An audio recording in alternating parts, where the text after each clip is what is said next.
The White Sox invent ways to lose games. Oh, man.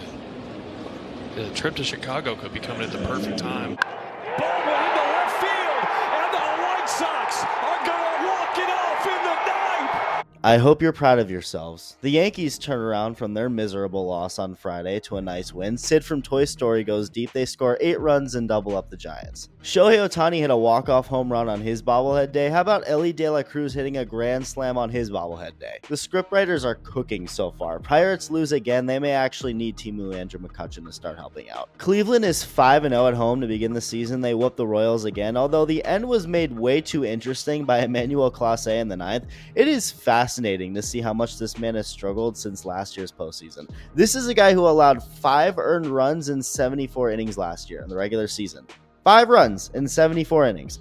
In 2025, he's already allowed 6 earned runs in 7 innings. He's turned into Emmanuel Clapp. Guardians still thankfully hold on. Sandy Alcantara has not been doing so well in his Yankee auditions so far this season. He got the win against the Nationals, but 4 runs allowed in 5 2/3 innings. He walked 4. That was the biggest issue here. That's not like him at all.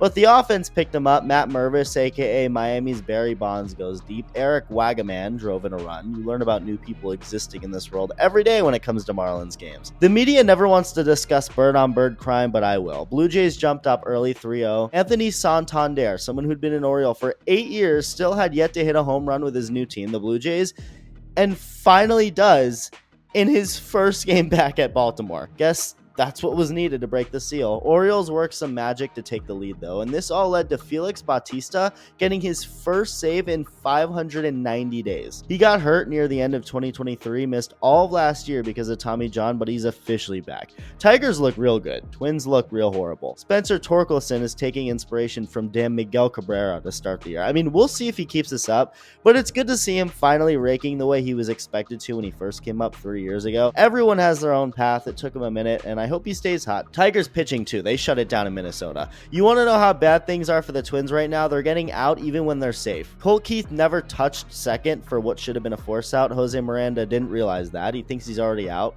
And then he actually becomes out. In today's edition of Saying Something Nice About the Rockies, they only gave up 2 runs. They scored nothing, but it could be worse. Okay, I think someone needs to full-on break Fernando Tatis Jr.'s shoulder. If you do that, he's going to become Barry Bonds. He had a problem with it a couple days ago, and instead of him hitting the injured list, he's got 2 home runs since. That's the secret, I guess. Just about the whole Padres offense is doing well. Martin Maldafricanato is hitting 300. I mean, that's all you need to know how special this lineup is. Jason Hayward swats his first Padre home run. Good win for them. We got a reboot of the Mookie Betts World Series interference play starring Mike Trout, and it's being filmed in Houston. And this story ends in a much different way than the Mookie Yankee fans situation did. So Trout, after knocking a 2-run single in the first inning, goes for this foul ball and catches it. He full on gets the ball in his glove before this dude grabs the ball out of it. The ball was called foul because the rule is if the ball's in foul territory, it's fair game and not interference. Although this ball was clearly caught, which is why I thought that was a dumb call. It should be out. Now, as easy as I think it would be to overreact on something like this, which is something I never do on this channel, even in the moment, as dumb as this was by the fan to full on grab the ball like that out of Trout's glove, I don't know, he didn't seem as malicious as those idiots in the Bronx who full on assaulted Mookie. I mean,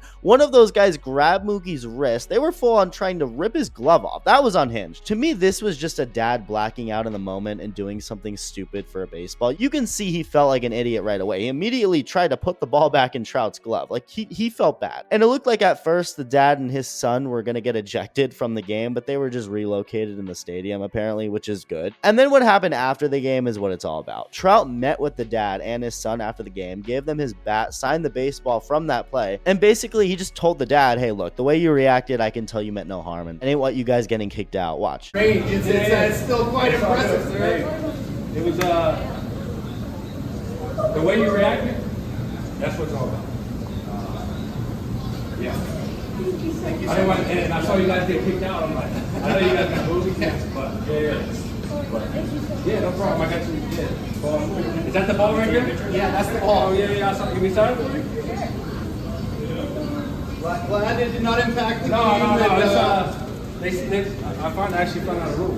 Like free game. Like as soon as you go on the stand, that happens. But no, it was the way you reacted, like apologetic, man. Like, and then I felt the kind of that when you got kicked out. Like, in all seriousness, this is a good metaphor for how well things can go in life. Not everything has to end in hate, you know. It's nice to see two people who originally had a misunderstanding come together in the end and be cool. Not that the fan had any anger, but hats off to Trout the way he handled this whole thing. That's the kind of man he is. Plus, that kid gets a moment and souvenir of a lifetime, so happy good ending all around. You like to see that. Meanwhile, here's Mookie's relationship with those Yankees fans. I would really say fuck you guys. Let's check in on Seattle. Oh, he tried it. All of Seattle can laugh at that, though, after what happened after. Even with a high pitch count first inning, Brian Wu goes 7 strong innings while the Mariners go off offensively. Julio Rodriguez gets 2 hits, one of them a triple. Luke Raley gets 2 hits, drives in 3.